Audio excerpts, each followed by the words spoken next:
আজ পর্যন্ত কোনোদিন মুসলমানদের উৎসব শবে বরাত একটা হিন্দু মসজিদে দেখার জন্য আসলো না, মুসলমানদের উৎসব শবে কদর একটা হিন্দু কোনোদিন চাওয়ার জন্য আসলো না, মুসলমানদের উৎসব রমজান মাসের রোজা একটা হিন্দু কোনোদিন তোমার সাথে সমাজ করার জন্য রাখলো না, একটা হিন্দু কোনোদিন তোমার ঈদের নামাজে আসলো না, একটা হিন্দু কোনোদিন তোমার সাথে জুমার নামাজে অংশগ্রহণ করলো না, তোমাকে দেখার জন্য পর্যন্ত আসলো না।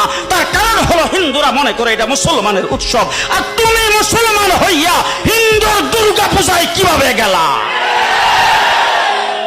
তোমার কি হয়ে গেল? তোমার কি লজ্জা শরম তুমি ধুয়ে ফেলে দিয়েছো? তোমার কি কোনো লজ্জা শরম নাই? লজ্জা শরম নাই? আবার কি সুন্দর বলতেছ, ধর্ম যার যার উৎসব সবাই। হাই হাই হাই, ও মুসলমান যুবকেরা ভালো করে শোনো, ধর্ম যার যার উৎসব সবার, তাইলে বিয়া যার যার বউ তো সবার। জি, বিয়ে যার যার বউ সবার, পুষ্কুনি